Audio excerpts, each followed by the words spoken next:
Oke bro, kali ini ketemu lagi di konten saya di Nusantawa. Di sini saya akan membahas tentang isu-isu yang terhangat di sekitar kita bro. Ya, buat kalian mungkin masukan saja lah ya. Semoga ini memberikan informasi yang berharga buat kalian. Oke, mari kita mulai dan let's go.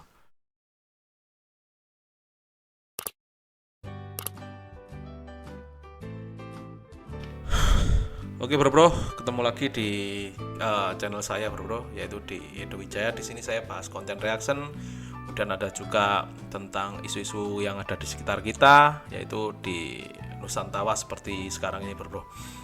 Kali ini kita akan membahas tentang beberapa hal topik yang mungkin sempat menjadi trending ya beberapa hari kebelakang di Indonesia tentunya bro. Ini ada info update yang pertama, yaitu siap-siap gaji ke-13 dari PNS cair di pekan depan. Ya, tentunya ini berita yang membahagiakan bro ya, untuk terutama untuk para pegawai negeri sipil ini bro, dan juga pensiunan. Pemerintah akan mencairkan gaji ke-13 untuk kalangan pegawai negeri sipil ataupun PNS mulai pekan depan, tepatnya pada Senin 3 Juni 2024. Pemerintah akan mencairkan gaji ke-13 untuk pensiunan PNS dan anggota TNI ataupun Polri bro.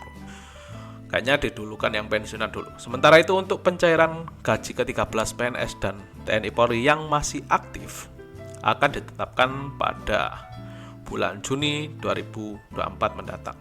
Jadwal pencairan ini sesuai dengan peraturan pemerintah nomor 14 tahun 2024. Ya, intinya ada isu akan pencairan dari pemerintah, yaitu gaji ke-13 di tahun 2024 bro. Ya, buat teman-teman semuanya yang punya saudara ataupun ibu ataupun mertua dan lain sebagainya, silahkan dikasih tahu tanggal 3 Juni 2024 bro. Ya, positifnya kan mungkin buat apa ya, kalau pensiunan itu kan ya mungkin nggak seberapa, cuma kan lumayan lah bro. Ini kan buat kesejahteraan per individu dari yang sudah pensiunan bro. Ya, tambahan penghasilan istilahnya, entah meskipun dia udah punya bisnis dan lain sebagainya, ketika PNS kan ya masih mendapatkan haknya meskipun udah pensiun bro. Kemudian juga manfaatnya juga sih menurut saya, ketika ada gaji-gaji yang seperti ini untuk pensiunan dan sebagainya, itu kan otomatis ngenjot perekonomian bro ya. Artinya ya bukan hanya PNS saja yang berdampak, tetapi ya lingkungan di sekitarnya kan pasti kalau terima duit nanti ada apa ya, keinginan untuk beli sesuatu dan lain sebagainya. Ya, ini juga upaya pemerintah untuk menggerakkan apa ya, roda perekonomian gitu bro, meskipun lewat dari PNS tersebut ataupun yang pensiunan seperti itu bro. Ya, digunakan sebijak mungkin buat yang punya keluarga ataupun buat kalian yang lagi mendengarkan hal ini bro. Itu berita yang pertama, ya cukup positif lah, yang mengembirakan bro untuk hari ini.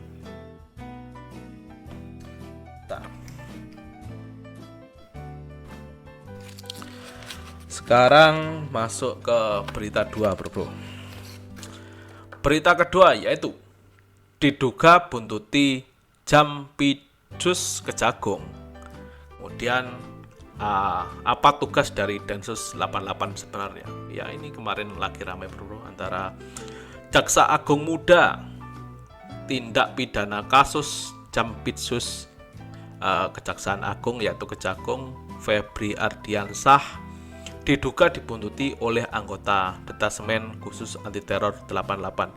Insiden ini terjadi pada Minggu tanggal 19 ya kemarin bro, saat Febri sedang makan malam di sebuah restoran kemudian di daerah Cipete, Jakarta. Diduga ada 2 orang anggota Khusus 88 yang sedang menguntit Febri saat makan malam.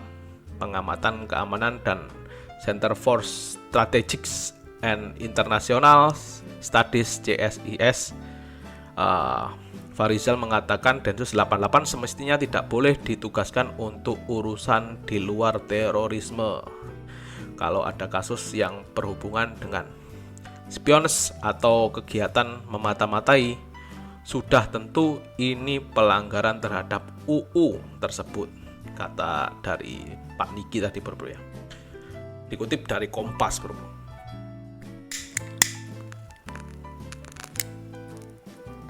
Saya kira ini hanya mungkin kesalahpahaman. Kemudian cuma permasalahannya di sini yaitu kurang transparansi aja ya kepada masyarakat luas. Jadi kayaknya butuh klarifikasi yang jelas ini bro. Jadi nggak ada yang ditutup-tutupin masalahnya itu seperti apa. Apakah yang disebarkan di media sosial selama ini ya benar atau tidaknya ya harus dijelaskan sih bro. Karena kan tuduhannya ini kepada Densus 88 yang nggak sesuai dengan tupoksinya kayak gitu sih bro. Harusnya nggak boleh memata-matai dan lain sebagainya menurut undang-undang seperti itu, karena ada fungsinya tersendiri untuk pertahanan terhadap terorisme. Itu sih kayaknya hanya permasalahan beda pandangan atau kayak gimana nggak ngerti ya. Cuma yang jelas dari sisi masyarakat ya butuh klarifikasi aja biar tidak simpang siur, karena sampai sekarang kayaknya belum ada titik terang masalahnya apa seperti itu bro. Sayang sekali ya aparatur ketika saling singgung atau saling gesek ya nanti akan merugikan sendiri bro. Sedangkan kita harus fokus terhadap ancaman dari luar sebenarnya, nggak usah ribut di dalam lah, intinya seperti itu. Karena sayang ketika kita ribut di internal kita tapi ancaman lain mungkin malah kurang diperhatikan, seperti itu sih. Oke, itu berita yang kedua bro. Kemudian berita ketiga yaitu baru kemarin juga yang rame di media sosial, yaitu Avenged Sevenfold bayar lunas penantian dari warga Indonesia selama 10 tahun bro. Akhirnya kemarin diresmikan Avenged Sevenfold konser bro di Jakarta. Avenged Sevenfold manggung di Jakarta. Kemudian rasa kangen para fans selama hampir 10 tahun pun dibayar lunas. Permainan kemudian yang menjadi perhatian juga kemarin tuh AI ya, dari background panggungnya itu keren banget bro. Untuk ditampilkan di penonton juga khas lagu-lagu Avenged bro. Buat kalian ini kayaknya ajang reuni para pecinta warnet bro untuk melampiaskan dari apa yang dulu mereka dengar bro. Durasinya 2 jam kemarin manggung di Stadion Madia GBK Jakarta bro. Tentunya buat para penggemar di kala itu Avenged Sevenfold punya hati tersendiri bro dengan lagu-lagunya yang meledak, meskipun dia metal tapi ramah di telinga. Itu sih intinya kalau menurut saya sendiri ya, lagu-lagu yang dirgat kayak gitu mungkin mainstream cuma enak aja didengar, sampai dengan sekarang ya masih enak lagi. Kemudian ya itulah intinya dari Avenged Sevenfold. Mungkin akan ada lagi di entah kapan, cuma kayaknya dia akan jeda waktunya lama ya, mungkin 10 tahun lagi dan lain sebagainya, ketika kalian nggak sempat ngelihat konsernya dari Avenged Sevenfold yang kemarin bro. Jadi ya harap bersabar saja. Kemudian berita keempat yaitu Starlink banting harga perangkat dan tarif layanan internetnya yang rame juga bro. Elon Musk datang ke Bali ya kemarin bersama ditemanin Presiden Jokowi. Kemudian pemilik dari SpaceX sekaligus miliarder yaitu Elon Musk meluncurkan layanan jaringan internet memakai satelit Starlink di Indonesia pada Minggu 19 Mei 2024. Berapa sih harga yang ditawarkan kepada pelanggan bro? Ini buat kalian.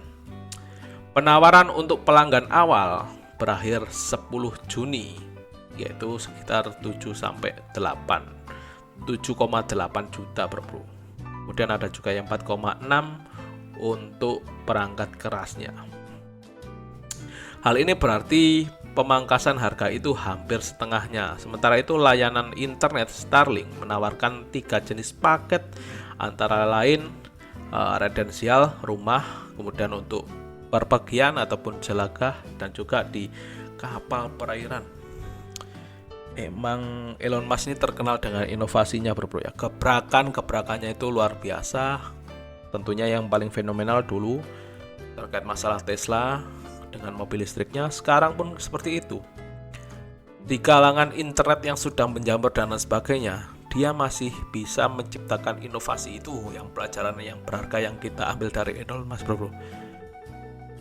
Di daerah bahkan yang mungkin tak terjangkau dengan akses internet, sekarang mau tidak mau ya bahkan kencang sekali bro ya internetnya ini ya, bisa dijangkau. Jadi ya bagus sih sebenarnya buat kesetaraan informasi, apalagi yang di daerah pelosok mungkin kerjanya jauh dari area-area yang butuh informasi cepat seperti itu bro. Saya kira ini juga solusi sih, harusnya ya bukan buat kalangan yang mungkin di perkotaan itu ya nggak usah sih kayak gini ya. Saya kira ya buat yang emang susah aja. Kemudian dengan harganya yang mahal, mungkin ya sekarang kan sekitar 4,3 jutaan ya per bulan, itu kan lumayan bro ya. Prioritas mobil 50 GB. Ya buat yang urgent saja sih menurut saya seperti itu. Jadi cukup, tapi diapresiasi terkait masalah inovasinya ya. Ketika kita bisa menggunakan dengan sekeperluan kita, mungkin bisa sangat bermanfaat ini terobosan dari Elon Musk bro. Siapa yang pengen coba Starlink, meskipun kalian hidup di hutan belantara pun nggak masalah bro, tetap mendapatkan akses internet. Jadi ya silakan buat kalian yang mungkin punya cita-cita jadi Tarzan di tengah hutan tapi masih dapat informasi di area perkotaan, ya silakan gunakan Starlink. Seperti itu bro. Kemudian berita kelima, lanjut ini di ramai juga kemarin, yaitu Manchester United juara FA dari 2003-2004 FA Cup bro.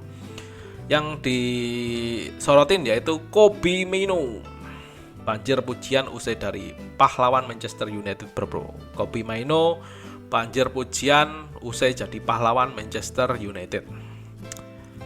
Mainoo baru menjalani musim penuh perdananya dengan skuad MU pada musim ini. Meski begitu, dia langsung menunjukkan kualitas sebagai gelandang muda potensial. Ya, hal-hal seperti ini sebaiknya dipertahankan dari Manchester United karena terlalu banyak sekali blunder-blunder dan lain sebagainya. Akhirnya dia puasa gelar yang selama ini, yang sekarang dirasakan para fans Manchester United kan pasti dia selalu membahas sejarah dan lain sebagainya, karena ya yang bisa dibanggakan hanya sejarahnya, tapi sekarang terbantahkan karena dia sudah menjuarai Piala FA. Meskipun dia mendapatkan klasmen terakhir itu di musim ini, yaitu kalau nggak salah di posisi 8 ya. Cuma dengan adanya piala pengganti ini kayaknya ya layak diperhitungkan, sehingga momentum itu ada buat musim depan. Itu harus seperti apa itu ada bro. Istilahnya ya nggak jelek-jelek amat gitu loh dari Manchester United-nya bro. Yang perlu dipertahankan yaitu hal-hal yang positifnya, kayak sekarang yang kayak diperbaiki, yaitu banyak sekali defender dari mereka yang cedera. Kemudian ya itu harus jadi ini sih, sampai kemarin Casemiro jadi back bro kan nggak layak karena nggak ada lagi, yang lain semua cedera. Artinya kedalaman skuad dan juga level bugarnya dari pemain juga harus diperhatikan dari Manchester United buat bisa jaga momentum ini di musim depan, sehingga ya menjadi tren yang positif dan gak jadi hashtag Ten Hag out. Itu berita kelima bro. Kemudian berita yang keenam yaitu Iran sangkal adanya unsur kejahatan dalam kecelakaan helikopter dari Raisi bro. Media pemerintah melaporkan bahwa militer Iran sejauh ini tidak menemukan bukti adanya aktivitas kriminal dalam kecelakaan helikopter yang menewaskan presiden negara itu yaitu Ebrahim Raisi dan 7 orang lainnya. Ironis sekali bro, ketika kecelakaan dan kecelakaan udara helikopter dari kok ya pas dari presidennya gitu loh bro. Hal ini yang menjadikan gejolak dan juga banyak sekali spekulasi dan teori-teori bahwa ini adalah sabotase dan lain sebagainya. Harusnya keamanan safety-nya harus diperketat ya. Mungkin kan banyak faktor ya, bisa dari faktor cuaca atau faktor teknis yang lain. Cuma sekali lagi ini masih diprediksi, kita belum mendapatkan penerangnya itu di sebelah mana, apakah sabotase atau hanya kecelakaan, ya murni kecelakaan bro. Karena ketika sampai hal ini terbukti adanya sabotase mungkin dari negara lain sehingga mencelakakan dari presiden ini, wah ini bisa kacau bro. Akan susah juga buat kita ya, pasti berdampak bro. Nanti akan terjadi, mungkin bisa jadi perang dunia yang ketiga dan lain sebagainya. Artinya susah kalau kayak gitu. Ketika terjadi perang yang di sana sini banyak sekali berkecamuk bro. Ya kita akan merugi dengan apapun yang kita lakukan. Ya mau apa kalian sudah misalkan udah prestasi sekolah dengan benar dan lain sebagainya, mendapatkan kerja yang proper, kemudian penghasilan yang proper, ketika perang melanda ya udah nggak ada yang bisa kita lakuin, hanya bertahan hidup bro. Mungkin nggak berdampak langsung sampai kita terlibat dalam perang, cuma pasti akan harga dan lain sebagainya akan naik bro, karena Iran juga pemasok komoditas minyak mentah yang besar juga bro. Kalau itu pun tersumbat ya pasti efeknya kemana-mana, pangan naik dan lain sebagainya. Negara kita pasti akan kesusahan buat orang yang mungkin kekurangan dan lain sebagainya. Itu dampaknya kemana-mana bro. Ya semoga nggak ada terjadi ataupun singgungan di negara kita tercinta. Ya tetap santai-santai aja lah buat Indonesia, supaya ya nyaman untuk ditinggalin dan untuk buat tempat tinggal kita bro. Oke, itu tadi 6 berita yang bisa saya sampaikan, semoga bermanfaat buat kalian dan thank you buat Nusantawa kali ini. See you next time dan ketemu di konten selanjutnya. See ya.